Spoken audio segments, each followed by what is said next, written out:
Friends, I am doctor Pankaj और आज इस वीडियो में फिर से हम अपने कुछ इंपॉर्टेंट यूट्यूब्स के कमेंट्स के आंसर देखेंगे। अच्छा, वीडियो शुरू करने से पहले मेरी आपसे रिक्वेस्ट है कि हमारा एक फेसबुक ग्रुप है नीट यूजी गुरु के नाम से। आप चाहें तो इसको ज्वाइन कर सकते हैं फॉर लेटेस्ट एमसीक्यू जो कि केवल एनसीईआरटी बेस्ड हैं। तो इस पे जितने भी एमसीक्यूज़ हैं आप लोग जाके ट्राई कीजिए, आपको उससे बहुत फ़ायदा होगा। तो देखिए, पहला क्वेश्चन लेते हैं। सर, वेस्ट बंगाल के का बॉन्ड जो है ऑल इंडिया कोटा से अप्लाई करने वाले स्टूडेंट पर भी एप्लीकेबल होगा? इनका बोलना है कि जो वेस्ट बंगाल में अगर आप ऑल इंडिया कोटा से एमबीबीएस की सीट उठाते हैं तो क्या आपको बॉन्ड साइन करना होगा? तो जितनी मेरी नॉलेज है, हाँ, यस, आपको बॉन्ड साइन करना होगा। और इसको कंफर्म करने के लिए आप इंटरनेट पे जा सकते हैं, जो वेबसाइट है mcc.nic। तो यहाँ पे काउंसलिंग और बॉन्ड की सारी जो इन्फॉर्मेशन है वो दे रखी है। आप यहाँ पे जाइएगा, वहाँ पे एक ऑप्शन होगा कॉलेज इन्फॉर्मेशन। तो कॉलेज इन्फॉर्मेशन में अगर आप जाएंगे तो वेस्ट बंगाल के कॉलेज पे क्लिक कीजिएगा, वहाँ पे आपको उसका बॉन्ड वहाँ पे शो करेगा, उसको पढ़ लीजिएगा, आपको सारे आंसर मिल जाएंगे। Sir, J R non acad in Delhi college except AIIMS, is it mandatory to complete MBBS from Delhi? नहीं, बिल्कुल नहीं है। आपने अगर दिल्ली से अगर आपने एमबीबीएस नहीं भी किया है तो भी आप किसी भी हॉस्पिटल या कॉलेज में जेआरशिप के लिए अप्लाई कर सकते हैं, इसमें कोई भी डाउट नहीं है। सर, एमबीबीएस पर 40 से 50 लाख खर्च करना क्या सही है? देखिए, अगर आपका एमबीबीएस करने का सच में मन है, आपका इंटरेस्ट है, तो इसमें कोई भी दिक्कत नहीं है। 40 से 50 लाख का जो अमाउंट है कोई बहुत बड़ा अमाउंट नहीं है एमबीबीएस के लिए। एमबीबीएस करने के बाद इतना पैसा आप बड़ी जल्दी ही कमा लेंगे। तो मुझे नहीं लगता 40 से 50 लाख खर्च करना कोई गलत बात है, आप एकदम कर सकते हैं। Sir, please make a video on orthopaedic surgeon versus neuro surgeon. देखिए, पहले तो मैं आपको एक बात बोलना चाहूँगा कि ये जितनी भी कंपैरिजन जो होती है ना, कि neuro surgeon versus general surgeon, orthopaedic surgeon versus neuro surgeon, मतलब फलां फलां, ये कंपैरिजन करना ही गलत है। क्योंकि मेडिकल साइंस में सब हर कोई भी डॉक्टर हो, चाहे वो ऑर्थोपेडिक सर्जन हो चाहे वो न्यूरो सर्जन हो, सब पैसे तो कमाएंगे ही कमाएंगे। ठीक है, यहाँ पे बात आ जाती है कि आपका इंटरेस्ट किस चीज़ में। तो मेरा बोलना यह है, चाहे आप कोई भी सर्जरी ब्रांच हो, मेडिसिन ब्रांच हो, इवन इंजीनियरिंग और आईआईटी वर्सेस अगर मेडिकल की भी बात आ जाए, तो वहाँ भी ना आप अपने इंटरेस्ट जो है ना उसको मेन मानिए। आपका इंटरेस्ट जिस चीज़ में ना उसी में जाइए। मैं ऐसे ऐसे ऑर्थोपेडिक सर्जन दिखा दूंगा जो बहुत ज़्यादा पैसा कमा रहे हैं, और ऐसे भी ऑर्थोपेडिक सर्जन है कि जो एवरेज पैसा कमा रहे हैं। ठीक है, तो और ऐसे ऐसे न्यूरो सर्जन भी हैं जो बहुत ज़्यादा पैसा कमा रहे हैं, और ऐसे भी हैं जो एवरेज कमा रहे हैं। तो यहाँ पे बस डिपेंड करते हैं कि आप किसी भी सब्जेक्ट में जाइए, उस सब्जेक्ट में आपकी उस सब्जेक्ट के ऊपर कमांड कैसी है, वो सबसे इंपॉर्टेंट चीज़ है। और हाँ, एक मोटा मोटा देखा जाए तो सबसे बड़ी बात आपको ये भी देखनी पड़ेगी कि आप कंपैरिजन किस आधार पे करना चाहते हैं। क्या आप पैसे के आधार पे करना चाहते हैं, या आप कौन किस में सेटल कर रहा है उस पे करना चाहते हैं? तो जैसे कि ऑर्थोपेडिक्स की बोलूँ तो ऑर्थोपेडिक्स में एमबीबीएस कर लिया आपने, ठीक है, उसके बाद आपने एमएस ऑर्थो कर लिया आपने, तो जनरली इतना करके लोग सेटल कर जाते हैं। बट हाँ, उसके बाद भी एसआरशिप करनी पड़ती है, आपको फेलोशिप करनी पड़ती है। ओके, और न्यूरो सर्जरी में थोड़ा सा करियर लंबा हो जाता है, जहाँ तक मैं मानता हूँ, क्योंकि उसमें आप पहले एमबीबीएस करोगे, फिर एमएस करोगे, फिर एमसीएच करोगे। पर जो एमसीएच में जो 3 साल लग रहे हैं ना, उतना टाइम ऑर्थोपेडिक सर्जन को भी लग जाता है अलग से फेलोशिप करने में। तो कोई मतलब नहीं है। मेरे ख्याल से सब कंपैरिजन बेकार है यार, ये सब नहीं करने चाहिए। पैसा हर कोई कमाता है, ठीक है। और जहाँ तक मेडिकल साइंस की बात है, उसमें बस जो एमबीबीएस के 4.5 ईयर्स हैं उसी में पैसा नहीं मिलता। उसके बाद जहाँ आप इंटर्नशिप में एंटर करोगे आपको पैसा मिलना शुरू हो जाएगा, तो कोई बहुत बड़ी दिक्कत नहीं आती है। Sir, should I take loan to get into a private medical college as this year I have scored 252 marks in NEET? Definitely. अगर आपको लगता है, मैं फिर से भी बोलूँगा, अगर आपको एमबीबीएस करने का सच में मन है और आपका बहुत इंटरेस्ट है तो डेफिनेटली आप प्राइवेट कॉलेज में जा सकते हैं। अगर आपकी पॉकेट अलाउ करती है, आप उतना लोन बियर कर सकते हो, डेफिनेटली जा सकते हैं। और जहाँ तक लोन चुकाने की बात है, तो फिर एक बार एमबीबीएस करने के बाद आप जॉब करके वो उसको चुका पाएंगे, कोई बड़ी बात तो है नहीं। ऐसे बहुत सारे बच्चे हैं जो इस काम को कर रहे हैं। सर, कितने ईयर्स तक जीआरशिप कर सकते हैं? मतलब कोई लिमिटेड टाइम पीरियड होता है किसी हॉस्पिटल में ज्वाइन करने के बाद? देखिए, मैं अगर आप मेरे पुराने वीडियोस देखेंगे तो भी मैं आपको कई बार बोल चुका हूँ कि जनरली जेआरशिप होता तो ऐसे 1 साल के लिए है। जितने भी दिल्ली के कॉलेजेस हैं या बाहर के कॉलेजेस 1 साल के लिए बोलते हैं, बट होता क्या है कि बीच बीच में उनके पास ना जेआर की वैकेंसीज खाली हो जाती हैं, क्योंकि बहुत सारे बच्चे पीजी की तैयारी में चले जाते हैं। तो फिर वो आपकी जीआरशिप को एक्सटेंड भी कर देते हैं। मैंने ऐसे भी लोग देखे हैं जिन्होंने 2 से 3 साल भी जीआरशिप किया है। तो ऐसा कुछ है नहीं। हाँ, बट ऑन पेपर हमेशा वो 1 साल बोल के ही निकालते हैं, बट वो एक्सटेंड हो भी सकती है, ऐसा कोई इशू नहीं है। और आपको ज़्यादा जीआरशिप करनी क्यों है यार? अगर आपने सपोज करो 1 साल की जीआरशिप कर ली, फिर उसके बाद आप मेडिकल ऑफिसर बन जाओ ना। अगर आपको पोस्ट ग्रेजुएशन नहीं भी करना तो मेडिकल ऑफिसर ज्वाइन कर लो, इतनी सारी जॉब निकलती हैं एमओ की। सर क्या एमबीबीएस के बाद एक 1 ईयर सर्विस बॉन्ड पीजी के बाद कर सकते हैं, या एमबीबीएस के बाद तुरंत करना होगा इन महाराष्ट्र?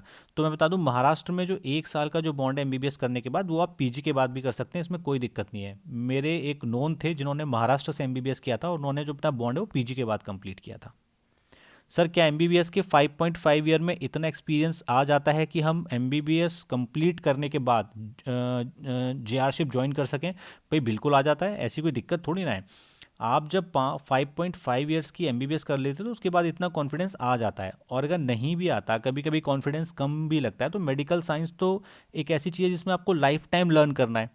तो वो तो आप बहुत सारी चीज़ें होती हैं जो हम जेआरशिप में ही सीखते हैं। जैसे कि मैंने जो इंट्यूबेशन करना है या फिर सेंट्रल लाइन डालना, मैंने जेआरशिप में ही सीखा था। तो सीखने की कोई उम्र नहीं होती, कोई टाइम नहीं आता, वो तो एक कंटिन्यूस प्रोसेस है जो चलता रहता है। तो आप ये सब सोच के ना अपना जो कॉन्फिडेंस है उसको कभी कम मत कीजिए। सर क्या सीनियर रेजिडेंट को भी 12 आवर्स की ड्यूटी होती है? देखिए हाँ, बिल्कुल होती है, क्यों नहीं होती 12 आवर की ड्यूटी। जैसे मैं अपना बताऊं, अभी मैं एसआर हूँ, तो मेरी एक महीने में, 1 मंथ के अंदर 2 बार 12 घंटे की ड्यूटी पड़ती है। मतलब कि महीने में 2 बार मुझे 12 घंटे की ड्यूटी करनी होती है। तो और ये डिपेंड करता है ब्रांच के ऊपर। जैसे मेरी जो ब्रांच है वो ऑर्थोपेडिक्स है, तो ऑर्थोपेडिक्स तो क्लिनिकल ब्रांच है, हार्डकोर तो इसमें रहती है। अब वहीं अगर आप बोलोगे कि ऑप्थेल्मोलॉजी, तो ऑप्थेल्मोलॉजी वालों को इतनी ड्यूटी नहीं मिलेगी, ईएनटी वालों को भी नहीं रहेगी। पर मेडिसिन, गायनी हो गया, ऑर्थोपेडिक्स हो गया, पीडियाट्रिक्स हो गया, इनको तो 12 घंटे की ड्यूटी मिलनी ही है। पर वो कोई इतनी दिक्कत वाली बात नहीं है, आराम से कर लेते हैं। सर नीट के बाद एमबीबीएस की पढ़ाई टफ होती है? यार ये बात तो कभी ना दिमाग में लानी ही नहीं चाहिए, ये एकदम गलत सोच है। अरे आपने अगर नीट क्वालिफाई कर लिया तो आप पक एलिजिबल हो गए, आपके अंदर उतनी कैपेबिलिटी है कि आप एमबीबीएस कर सको, तभी आपने नीट क्वालिफाई किया है। ऐसा बच्चा जिसके अंदर वो कैपेबिलिटी ही नहीं है, वो नीट तो क्वालिफाई कर ही नहीं पाएगा। तो इसलिए एक बार नीट में आ गए फिर क्या सोचना है, एमबीबीएस तो होनी ही होनी है। पढ़ाई टफ हो आसान हो, भाई ऐसी कौन सी पढ़ाई है दुनिया की जो आसान होती है? मुझे बता दो। पढ़ाई कोई भी हो टफ ही होती है हमेशा, तो पर उसकी आदत हो जाती है, इंसान पढ़ लेता है। सर नीट की तैयारी के लिए कोटा के अलावा बेहतर जगह कोचिंग संस्थान कहाँ है, बताइए। देखिए, बात जहाँ तक कोचिंग की है ना, मैं अपनी बताऊँ। जैसे कभी कभी हम लोग देखते हैं कि भाई कोटा हो गया, एलन हो गया, बाइजू हो गया, आकाश हो गया, ये सब इतने बड़े कोचिंग सेंटर्स हैं, इनमें पढ़ने वाले बच्चों के सिलेक्शन हो जाते हैं। देखिए अब अगर सपोज मान के चलो कोई एलन हो गया, बाइजू हो गया, अगर वो 1 लाख बच्चों को अगर कोचिंग दे रहा है, तो भाई उसमें अच्छे पढ़ने वाले बच्चे होंगे, उनका सिलेक्शन हो जाएगा। तो आपको लगेगा कि के वहाँ पे कोचिंग लेने से सिलेक्शन हो जाता है। देखिए ऐसा होता नहीं है। सिलेक्शन उन्हीं बच्चों का होता है जिनकी तैयारी अच्छी होती है, जिनके कंसेप्ट क्लियर होते हैं, जिनको पता होता है कि वो जो पढ़ रहे हैं उनको समझ में आ रहा है कि नहीं आ रहा। अब जैसे मैं अपनी बताऊँ, मैंने जब बड़ी कोचिंग में एडमिशन लिया था तो मुझे नहीं समझ में आती थी चीज़ें वहाँ। ठीक है, क्योंकि वहाँ इंग्लिश में पढ़ाई होती थी, मैं हिंदी मीडियम से था। फिर मैंने क्या किया, मैंने सर्च करके ना इंडिविजुअल्स टीचर ढूंढे, और उन टीचर्स के साथ जो कि बहुत फेमस टीचर नहीं थे, बट वो टीचर्स अच्छे थे, उनके कॉन्सेप्ट क्लियर थे। वहाँ पे जाके मैंने ज़ीरो से शुरुआत करी और उन्होंने मेरे सारे कॉन्सेप्ट्स को क्लियर किया, और फिर मेरा सिलेक्शन हो गया। तो चाहे आप बड़े कोचिंग में पढ़ो चाहे छोटे में, इट डजेंट मैटर। मैटर ये करता है कि आपके कंसेप्ट ठीक है कि नहीं, आप न्यूमेरिकल सॉल्व कर पा रहे हैं कि नहीं। अगर आप सॉल्व नहीं कर पा रहे, तो चाहे कोचिंग सेंटर कोटा का हो या कहीं का, वो आपकी हेल्प नहीं कर पाएगा। तो जो मेरा मानना है कि जो नीट की जो तैयारी होती है ना, हर बच्चे की ना इंडिविजुअल होनी चाहिए। उसको समझना है कि उसको आता क्या नहीं है। जैसे मुझे समझ में आ गया था कि मुझे फिजिक्स का एक अच्छा टीचर चाहिए ही चाहिए, तो उसको ढूंढने के लिए मैंने कम से कम 4-5 टीचर्स को ट्राई किया, फाइनली मुझे एक अच्छा टीचर मिल गया। तो अगर आपने सही टीचर को ढूंढ लिया तो वो आपकी जो है नैया पार लगा ही देगा, इसमें कोई डाउट नहीं है, बशर्ते आपके अंदर भी क्वालिटी होनी चाहिए। Sir after completing MBBS from Assam, how did you get job in AIIMS Delhi?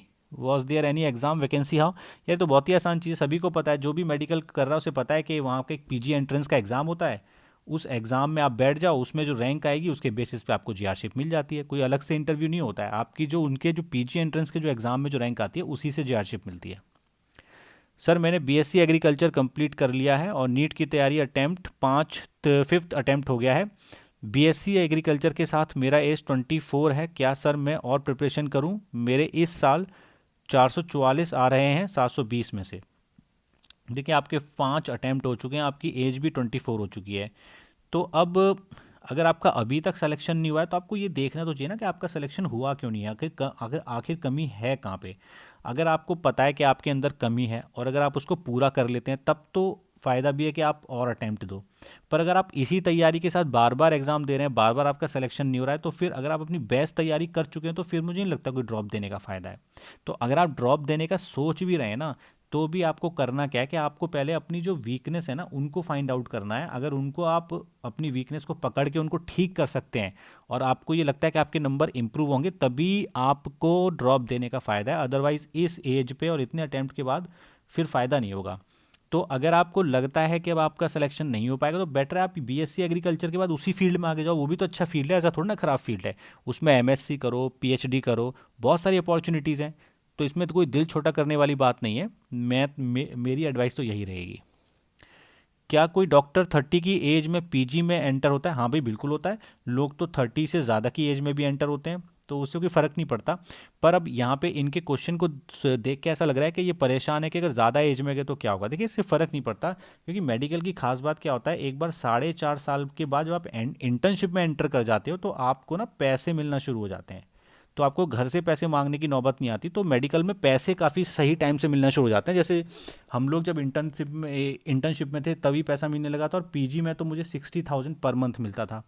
तो कोई दिक्कत उतनी आती नहीं है।